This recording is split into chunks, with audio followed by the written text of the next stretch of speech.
पूरा का पूरा रेत में धंस चुका था और मैं सोच रहा था कि अब मैं अपनी जान बचाऊं तो कैसे बचाऊं। अब इतना तो मुझे पता था कि मुझे यहीं सर्वाइव करना है। तो मैंने सर्वाइवल किट खोला तो उसके अंदर देखा मैंने कुछ बोन मिल्स, एक सैपलिन और 3 वाटर बॉटल मेरे लिए यहाँ पे रखी हुई थी।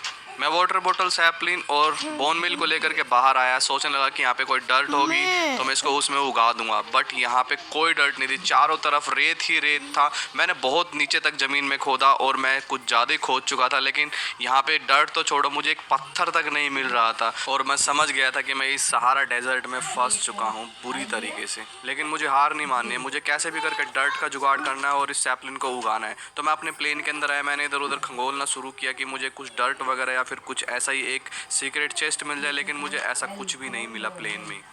फिर मैं अपने जहाज के पीछे वाले केबिन की तरफ दौड़ा तो अचानक मुझे याद आया कि मेरे पास एक टैबलेट है जिसमें कुछ क्विस्ट हैं। तो वो क्विस्ट कंप्लीट करने पर मुझे कुछ मिलता है। तो पहला क्विस्ट मेरा कंप्लीट हो चुका था जिसमें मुझे एक कोरस डर्ट मिल चुकी थी। तो मुझे एक डर्ट मिल चुकी है, यानी कि अब मैं सैपलिन उगा सकता हूँ और साथ ही में मुझे एक लूट चेस्ट भी मिली है। तो चलो अब इस डर्ट को मैंने बाहर लगा दिया और इस पे सैपलिन भी उगा दिया, क्योंकि मैं बहुत एक्साइटेड था, अब मैं सरवाइव कर सकता था और यही मेरी बचने की उम्मीद भी थी। तो स्वागत है आप सभी लोगों का हार्डकोर सर्वाइवल डेजर्ट में।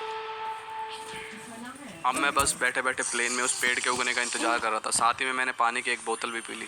अब मैंने सोचा क्यों ना मैं बाहर चलकर कुछ लकड़ियाँ इकट्ठा कर लूँ, क्योंकि उन लकड़ियों से मैं कुछ तो बना सकता हूँ यहाँ पे अपने लिए, जब तक मेरा पेड़ भी उग जाएगा। तो यहाँ पे रात होनी शुरू हो गई थी। अब मैं एक चीज़ से बहुत ज़्यादा अनजान था कि ये एक डेजर्ट है और यहाँ पे जो है ज़िंदगी का नामो निशान नहीं है, लेकिन मेरे लिए कुछ सरप्राइज़ अलग ही सोच के रखा हुआ था। अब यहाँ पे मुझे नहीं पता था कि यहाँ पे इतने ज़्यादा ज़ॉम्बी स्पॉन होते हैं। तो जैसे ही रात हुई तो यहाँ पे इतने ज़्यादा ज़ॉम्बी स्पॉन होने लग गए। इतने ज़ॉम्बी मैंने अपने लाइफ में, अपनी माइनक्राफ्ट की लाइफ में पहली बार देखे थे। और अगर मैं आप लोगों को यहाँ के हालात बताऊँ तो हालात इतने ज़्यादा बुरे हैं जैसे कि रेगिस्तान में सड़ी हुई लाश को इतने सारे गिद्ध नोच नोच के खाने के लिए आ जाते हैं, इसी तरह से मुझे एक इंसान को देख करके यहाँ पे इतने सारे ज़ॉम्बीज़ आ चुके हैं और ये मेरे को नोच नोच के खाने के लिए बिल्कुल तैयार बैठे हैं। मैं पूरी रात यहाँ वहाँ प्लेन में घूमता रहा और देखता रहा कहीं ये अंदर ना आ जाए, क्योंकि मैं बहुत डर चुका था।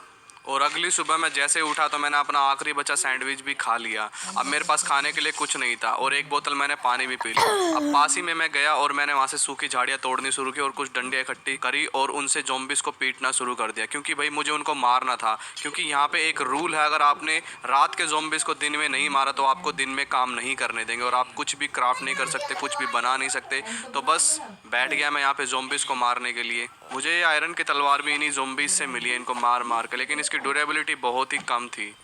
और फिर बस वही हुआ जिसका डर था, वो आखिरी बची तलवार भी टूट गई और फिर मैंने इनको डंडे से मारना शुरू किया। और अगली सुबह मैं उठता हूँ तो देखता हूँ कि सामने मैंने एक जो गड्ढा खोद के रखा हुआ था, वहाँ पे एक पूरे गोल्ड के आर्मर का ज़ॉम्बी फंसा हुआ है। तो मैं उसको फंसे रहने देता हूँ और मैं जाता हूँ पास ही में। मैंने किसी से सुना था कि भाई जो डेजर्ट होता है वहाँ होने या फिर कोई वेपन नहीं है, तो मैंने सोचा कि ये पेड़ तोड़ लेता हूँ और इस पेड़ से जितने भी लीव्स को भी तोड़ना शुरू किया, क्योंकि भाई मुझे अभी भी खाने के लिए चाहिए था कुछ ना कुछ। मैं अभी भी सिल्क स्वॉर्म ढूंढ ही रहा था कि अचानक भाई मुझे एक एप्पल मिला, यानी कि भाई अब मुझे जर्की और कीड़े नहीं खाने पड़ेंगे, अब मैं एप्पल खा सकता हूँ। और सच में मैं एप्पल खा के भाई जैसे स्वर्ग में आ गया। तो रात को मैंने सोचा यार क्यों ना मैं थोड़ी सी सैंड और डर्ट को छान लूँ, क्योंकि अब मुझे रिसोर्सेज चाहिए थे, अब मुझे भी आगे बढ़ना था भाई, मुझे भी कुछ ना कुछ यहाँ पे सर्वाइव करने के लिए बड़ा करना था। तो मैंने एक एक्सपी फार्म जैसा कुछ बनाया जहाँ पे मैं मॉब्स को इकट्ठा कर रहा था। कुछ ट्रैप डोर्स लगाए मैंने और ज़्यादा रात हो जाने पर मैं वापस प्लेन के अंदर आ जाता था और यहाँ पे वापस से डर्ट को छानने लग जाता था, क्योंकि मेरे को थोड़े स्टोन चाहिए थे। अब मैं हर चीज़ को पकाने की बात करता हूँ, जैसे भाई सिल्क वॉर्म पका के खाना चाहिए, वो पका के खाना चाहिए। तो अब मेरे को पता चला कि भाई जो कोबल स्टोन है वो कितना मुश्किल है बनाना,